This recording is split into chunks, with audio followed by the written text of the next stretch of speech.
¿Sabías que orar por una persona enferma sin el conocimiento espiritual adecuado no solo puede ser inútil, sino incluso arriesgado? ¿Alguna vez has orado por alguien enfermo con todo tu corazón y no pasó nada? ¿Te has preguntado por qué? Si creíste con sinceridad y no hubo sanidad, déjame contarte que existen 5 verdades espirituales que probablemente nunca te han revelado. Si estas llegan a tu corazón, transformarán para siempre la forma en que oras por los enfermos, despertando en ti una fe fuerte, guiada y respaldada por el Espíritu de Dios. Hoy, el cielo quiere abrir tus ojos. Muchos oran con buena intención, pero sin preparación. Dicen palabras bonitas, pero sin dirección espiritual. Ponen manos con amor, pero sin discernimiento. En esa falta de entendimiento, muchas veces no solo no ocurre el milagro, sino que se pueden abrir puertas espirituales que el enemigo podría aprovechar. No se trata de causar miedo, sino de conocer las realidades invisibles que se activan cuando oras por un enfermo. Este mensaje no busca asustarte, sino fortalecerte con la verdad. Porque quien ora sin saber puede desanimarse, pero quien ora con conocimiento, autoridad y obediencia verá el respaldo de Dios. Hoy, el Espíritu Santo desea prepararte, romper ideas equivocadas y enseñarte lo que pocos han aprendido. La oración poderosa no nace de los sentimientos, sino de la revelación. No estás aquí por casualidad. Hay un motivo por el que estás escuchando esto. No se trata solo de orar mejor, sino de que el Espíritu de Dios te está llamando para formarte, guiarte y usarte como un instrumento auténtico, no como alguien que repite palabras sin resultado. Muchos han estado años en la iglesia sin descubrir estas verdades. Hoy, tú las entenderás, y al hacerlo, comprenderás por qué algunas oraciones no fueron respondidas antes y por qué otras lo serán después de este momento. Antes de seguir, te invito a hacer un acto de fe. Escribe en los comentarios esta frase sencilla pero poderosa: Señor, enséñame a orar con poder. No lo hagas como algo mecánico, sino con un corazón abierto, diciendo, estoy listo para aprender y cambiar. Esa frase será tu comienzo, como una llave que abre puertas en lo espiritual.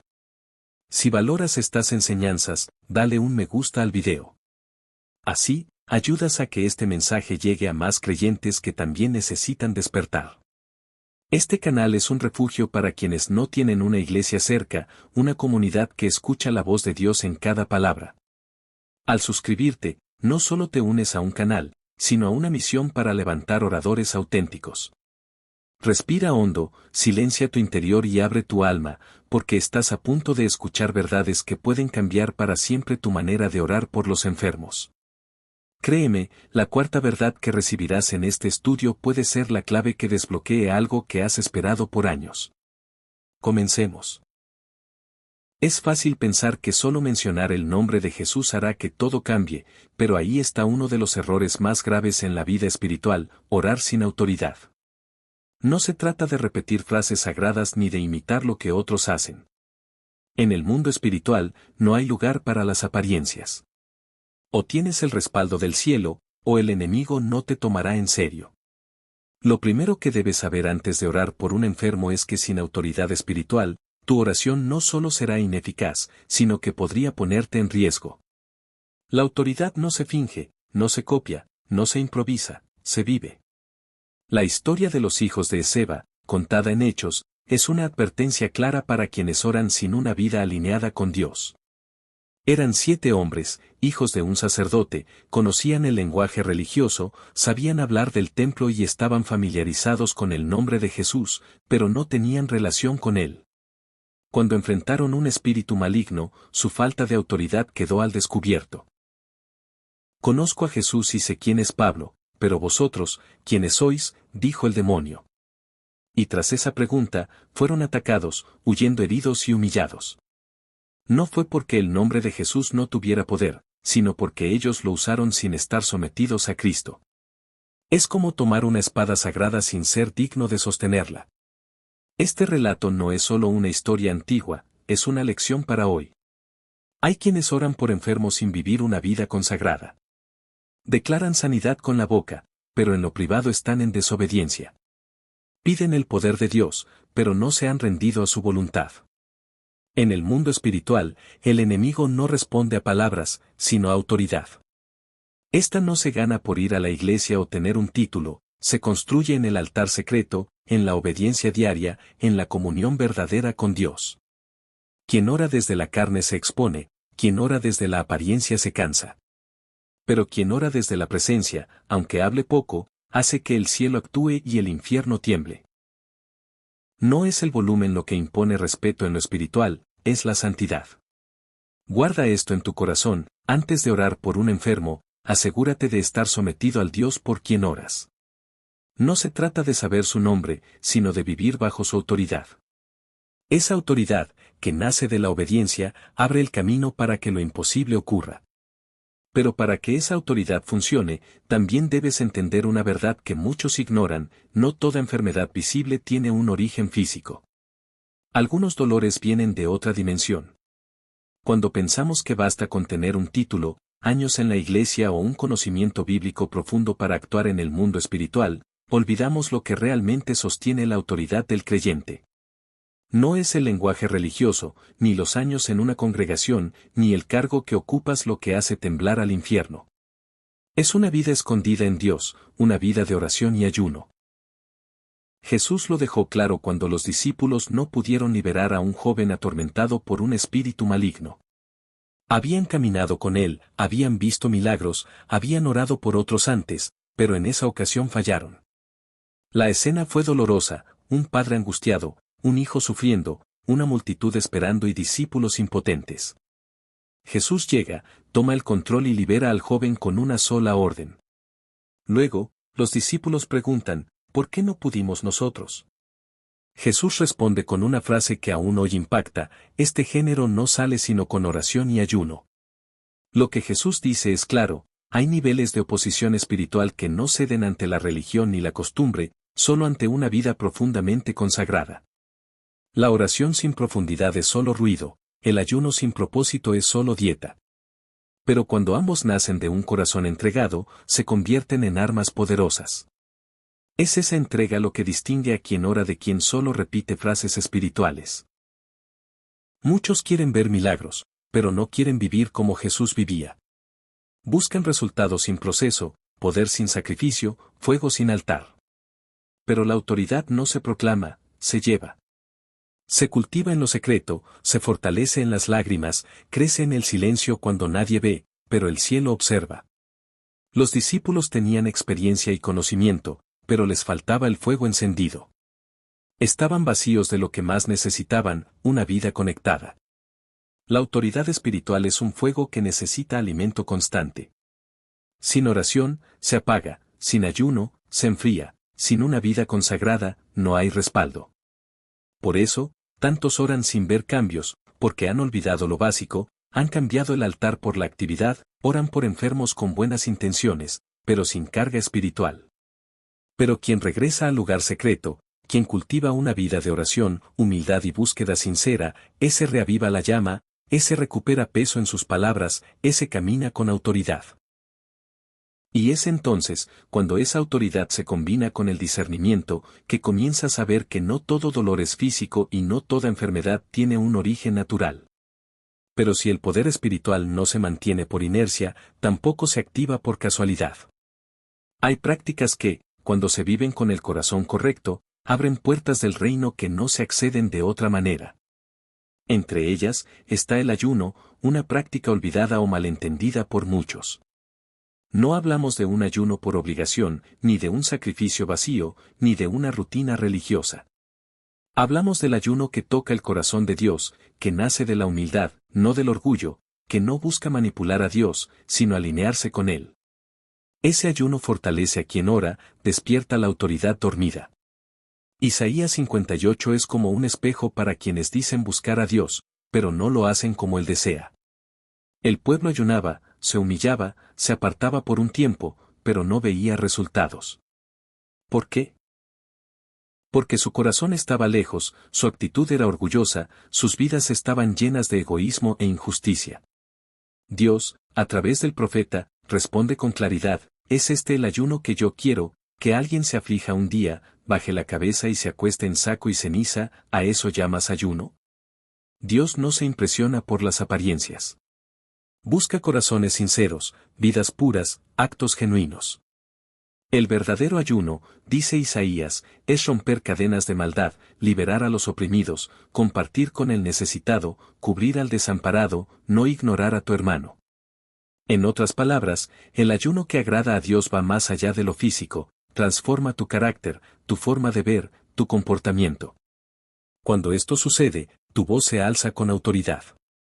El ayuno no cambia a Dios, te cambia a ti. Te vacía de orgullo, de autosuficiencia, de distracciones.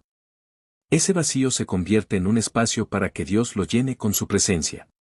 El ayuno doma la carne, silencia la mente, afina el oído espiritual. Y cuando oras desde ese lugar, lo haces con fuego. Quien ayuna con propósito no solo tiene palabras, tiene peso espiritual. Su oración no sale de la ansiedad ni del esfuerzo, sino de la convicción. No busca resultados desesperadamente, está rendido a la voluntad de Dios, y esa rendición hace que el cielo responda. Muchos quieren autoridad, pero no quieren renunciar. Quieren fuego, pero no quieren altar. Quieren milagros, pero no quieren purificación. Pero quien se atreve a pasar por el fuego del ayuno sincero, quien se deja moldear por la disciplina del silencio, quien permite que Dios lo quebrante, ese comienza a orar con una autoridad que no depende de palabras, sino de la presencia. Y es esa presencia la que permite ver más allá de lo evidente. Porque no toda enfermedad que se ve en el cuerpo nace en el cuerpo. Algunas tienen raíces más profundas, invisibles, que solo se descubren con ojos espirituales abiertos. Cuando tu corazón está rendido, cuando la oración y el ayuno abren tus sentidos espirituales, se revela una verdad que cambia todo, no toda enfermedad es física. Quien ora por un enfermo sin entender esto podría estar tratando síntomas cuando el problema está en la raíz espiritual. La segunda verdad que debes saber es que muchas enfermedades no tienen su origen en el cuerpo, sino en lo espiritual. Si no lo disciernes, estarás hablando al cuerpo cuando deberías confrontar un espíritu. Jesús nos dio un ejemplo claro en la sinagoga, con una mujer encorvada durante 18 años. Su espalda estaba doblada, incapaz de enderezarse. Para todos, parecía un problema físico, algo muscular o óseo. Pero Jesús vio más allá.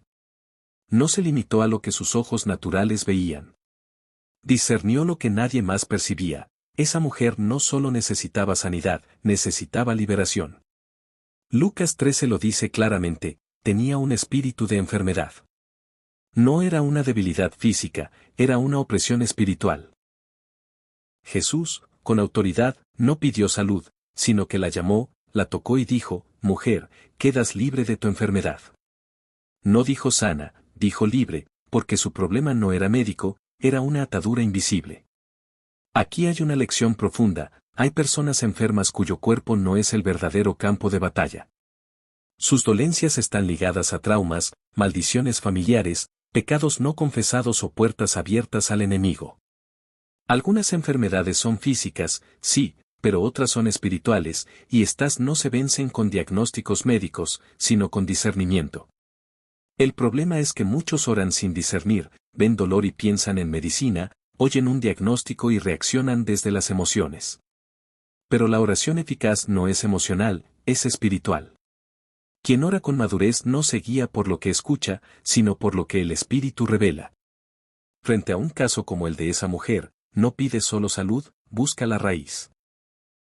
Durante 18 años, aquella mujer fue ignorada por una comunidad religiosa sin ojos espirituales. Todos veían su espalda torcida, pero nadie discernía la opresión que la ataba. Solo Jesús vio con claridad, porque estaba lleno del Espíritu y vivía en obediencia total. Si queremos orar como Él, no podemos asumir que toda enfermedad es física ni que todo dolor es solo biológico. Necesitamos ojos abiertos, corazones sensibles y oídos atentos para seguir la guía del Espíritu. Solo así oraremos con precisión, dejando de lanzar palabras al aire y comenzando a liberar lo que realmente ata a las personas. Es en esa sensibilidad espiritual donde nace el don más necesario para orar, el discernimiento. Sin él, podrías estar peleando la batalla equivocada contra el enemigo equivocado. Y cuando el discernimiento se activa, los ojos espirituales ven algo aún más profundo, hay enfermedades que no comenzaron con la persona enferma. Hay dolores que cruzan generaciones, hábitos, maldiciones, puertas abiertas hace décadas que siguen afectando cuerpos, emociones y destinos hasta hoy. El libro de Números revela una verdad incómoda: Dios visita la maldad de los padres en los hijos hasta la tercera y cuarta generación. No es un castigo injusto, sino un principio espiritual que opera para bendición o maldición. Pactos ocultos, prácticas de ocultismo, consagraciones indebidas, palabras de maldición o alianzas con las tinieblas pueden dejar marcas que persisten en una familia si no se rompen con autoridad y conciencia. Hay personas que se enferman sin razón médica clara, con dolencias que se repiten misteriosamente entre padres e hijos, diagnósticos similares generación tras generación. Desde lo natural, parece una coincidencia genética; desde lo espiritual, es una línea de opresión oculta, un legado de ataduras no confrontadas. Quien ora no puede hacerlo superficialmente ante esto. Si no entiende que algunas enfermedades tienen raíces generacionales, podría aliviar el dolor momentáneamente sin tratar el origen. Es como cortar hierba dejando la raíz, volverá a crecer. Además, no podemos ignorar el impacto del ocultismo en la salud. Algunos fueron ofrecidos a entidades desde el vientre, otros, consciente o inconscientemente, participaron en rituales, limpiezas, consultas con brujos, juegos espirituales o pactos que parecían inofensivos, pero abrieron puertas a la opresión. Estas prácticas, aunque a veces se ven como culturales, tienen consecuencias reales en lo espiritual. Por eso, algunas personas, incluso tras orar, siguen atadas, porque nadie discernió un pacto activo, una maldición no rota, un territorio en sombras. Quien ora con discernimiento sabe cuándo dejar de pedir sanidad y empezar a declarar liberación. Porque algunas enfermedades son solo el síntoma de una esclavitud invisible. Aquí, la autoridad espiritual debe ir de la mano con el discernimiento. Hay que preguntarle al Espíritu Santo, ¿cuál es la raíz? ¿Hay puertas abiertas? ¿Existen alianzas no rotas? Este cuerpo está enfermo, pero ¿qué ata esta alma? Cuando oras con ese entendimiento, tu oración se convierte en una guerra espiritual estratégica. Ya no estás solo frente a un enfermo, estás en un campo de batalla donde necesitas saber dónde atacar. Para orar así, no basta con buena voluntad. Hay que estar preparado para reconocer ambientes, influencias y atmósferas que mantienen a las personas espiritualmente enfermas. A veces, no basta con orar por la persona, hay que confrontar el entorno espiritual que la mantiene cautiva. Mientras más exploras el mundo espiritual, más claro queda que muchas enfermedades son solo una consecuencia, una señal externa de algo oculto en el interior. Santiago 5:16 lo dice con firmeza: confesaos vuestros pecados unos a otros y orad unos por otros para que seáis sanados. Esto no es solo un consejo de comunión, es una verdad espiritual. Hay enfermedades que persisten, no por falta de fe, sino por falta de confesión. Algunas personas no están enfermas en el cuerpo, sino en el alma, y la raíz de su dolor es un pecado escondido, nunca enfrentado, nunca expuesto a la luz. La vergüenza, el miedo o el orgullo actúan como un velo que oculta la verdadera causa del sufrimiento. Mientras ese velo no se rompa, la sanidad no fluirá plenamente. Quien ora debe entender esto: a veces, oras por alguien que no solo está enfermo, sino atrapado por su propia culpa, su historia, sus decisiones. En esos casos, la oración debe ir acompañada de dirección. No basta con clamar por sanidad, hay que guiar el alma hacia la verdad. La confesión rompe cadenas invisibles, desarma al enemigo, destruye los escondites y acaba con el silencio que permite al mal continuar. Cuando alguien confiesa un pecado ante Dios, y si es necesario ante un hermano, algo espiritual ocurre, la oscuridad pierde fuerza, y la luz comienza a entrar. El problema es que muchos temen confesar. Vivimos en un tiempo donde se valora más la imagen que la verdad. Cantan, predican, lideran, pero están enfermos por dentro. Buscan oración esperando un milagro sin entregar su verdad. Pero Dios no responde a las apariencias, responde a la rendición. La confesión es una de las formas más profundas de rendirse. No se trata de humillarse ante los hombres, sino de liberarse ante Dios. Aquí está el papel sagrado de quien ora: ser más que alguien que impone manos, ser un canal de dirección, alguien sensible que discierne cuando una enfermedad está ligada al silencio del pecado y, con amor y sabiduría, lleva esa alma a la cruz, donde la confesión encuentra perdón, el perdón trae liberación y la liberación permite que la sanidad florezca. Así, quien ora comprende que orar por enfermos no es solo un acto de fe, sino de discernimiento profundo. A veces, la enfermedad que vemos es solo la sombra de un alma que aún no se ha abierto completamente a Dios. Cuando entiendes que algunas enfermedades están ligadas a pactos, maldiciones, pecados ocultos o prisiones espirituales, no puedes seguir orando con ojos naturales. Necesitas algo más que buenas intenciones y conocimiento bíblico, necesitas el discernimiento espiritual, un don que el Espíritu Santo da, pero que muchos han olvidado o menospreciado. La tercera verdad que debes saber es que el discernimiento espiritual no es un lujo, es una necesidad absoluta. Sin él, podrías orar por el síntoma equivocado, usar palabras vacías o incluso reforzar una mentira espiritual sin darte cuenta. La Biblia, en 1 Corintios 12, dice que el discernimiento de espíritus es un don del Espíritu. No solo sirve para identificar demonios, sino para entender qué está detrás de una situación, sea emocional, física o espiritual. Cuando se trata de enfermedades, este don marca la diferencia entre una oración efectiva y una que no funciona. Un ejemplo claro está en Hechos 16. Pablo y Silas predicaban, y una joven poseída por un espíritu de adivinación los seguía, diciendo cosas que parecían correctas: estos hombres son siervos del Dios Altísimo. Pero algo perturbaba a Pablo. Tras varios días, discernió que esa voz no venía de Dios. Se volvió, ordenó al espíritu salir, y la joven fue liberada. Esto enseña algo poderoso: no todo lo que parece bueno lo es. No todo sufrimiento es lo que parece. No toda enfermedad es solo un tema de salud. El discernimiento permite ver más allá de lo evidente, percibir lo que ocurre en lo invisible, identificar la raíz de una opresión, aunque esté disfrazada de religiosidad o buenas intenciones. Muchos oran por enfermos sin preguntar al Espíritu Santo, ¿qué está pasando realmente? Ven dolor y asumen que es una enfermedad común. Pero a veces, la enfermedad es una distracción, una consecuencia de algo más profundo. Sin discernimiento, podrías luchar la batalla equivocada. El discernimiento no viene de la lógica ni de la experiencia, sino de la intimidad con el Espíritu. Él revela lo que los ojos no ven, guía la oración con precisión. Orar con discernimiento es como disparar una flecha al blanco exacto. Por eso, orar por un enfermo sin discernir es como pelear con los ojos vendados. Pero quien busca este don, quien clama por ojos espirituales abiertos, verá lo invisible, la verdadera prisión y la llave para la liberación. A veces, la enfermedad no está en el cuerpo, sino en un espíritu que aún no ha sido confrontado. Hay batallas que no se ganan con fuerza, sino con inteligencia espiritual. El enemigo no siempre se muestra de forma obvia, a veces se esconde en una mirada perdida, un comportamiento repetitivo o una enfermedad crónica sin explicación. Pero con discernimiento, todo se aclara. Jesús lo sabía mejor que nadie. En la región de los Gadarenos, enfrentó a un hombre que vivía entre tumbas, gritando, hiriéndose. Los religiosos lo evitaban, el pueblo lo encadenaba, pero Jesús fue directo a él, no con miedo ni juicio, sino con discernimiento.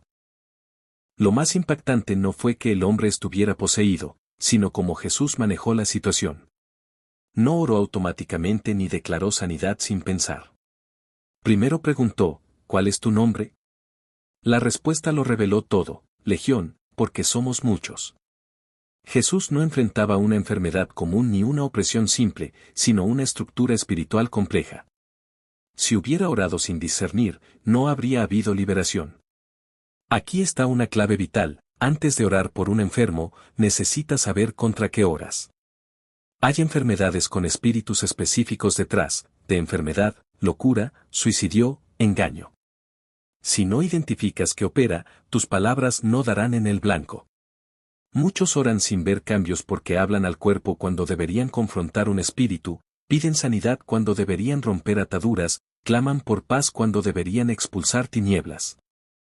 El discernimiento es el mapa de la batalla, muestra qué espíritu está presente, cómo opera, qué puertas abrió y qué hacer para liberar al enfermo. Jesús nunca trató todos los casos igual. Cada liberación tenía una estrategia distinta. Ese es el modelo a seguir. Quien ora con discernimiento sabe esperar el momento justo, escuchar al espíritu, saber cuándo callar y cuándo ordenar. No actúa por emoción, sino con precisión espiritual, como un soldado que conoce el terreno. Cuando oras así, el enemigo no tiene donde esconderse, porque el discernimiento expone lo oculto. Donde hay exposición, hay confrontación, donde hay confrontación con autoridad, hay liberación. Pero para que ese discernimiento sea parte de tu vida, necesitas más que deseo, necesitas transformar cómo vives y buscas a Dios. El discernimiento nace de la intimidad con el Espíritu. A veces, el cielo parece callar. Oramos con fervor, ayunamos, declaramos promesas, lloramos, y nada cambia. El dolor sigue, la enfermedad no cede, el cuerpo no se levanta. Entonces, una duda aparece, ¿me escucha Dios? Pero lo que pocos saben es que el silencio de Dios también es una respuesta, una que no siempre entendemos, pero que lleva una sabiduría eterna. Parte del discernimiento es saber cuándo luchar y cuándo descansar en la soberanía de Dios. El apóstol Pablo lo vivió profundamente. No era un creyente nuevo, era un hombre lleno del Espíritu, usado para sanar, resucitar muertos, enfrentar demonios y escuchar a Dios claramente. Sin embargo, tenía un aguijón en la carne, algo que lo hería, lo limitaba, le causaba dolor. Oró no una ni dos, sino 3 veces, y no hubo sanidad. Pero recibió una respuesta que pocos están listos para aceptar: bástate mi gracia, porque mi poder se perfecciona en la debilidad. Dios no sanó a Pablo, lo sostuvo. En ese lugar donde muchos se desesperan, Pablo recibió una revelación mayor: la ausencia del milagro no era la ausencia de Dios, sino el espacio donde su poder se mostraría de forma más profunda, no por sanidad, sino por su presencia constante. Esto es clave para quien ora por enfermos: no eres un manipulador de milagros, no eres un mago espiritual, eres un siervo de la voluntad de Dios. A veces, su voluntad no es quitar el dolor, sino darle propósito, fortalecer en la prueba, glorificarse en la perseverancia, enseñar a través de la entrega. El discernimiento también es aprender a callar, aceptar que hay batallas que no se ganan con sanidad, sino con fe. Algunas enfermedades, en lugar de ser removidas, se convierten en plataformas para que el poder de Dios se manifieste de forma más profunda, más eterna.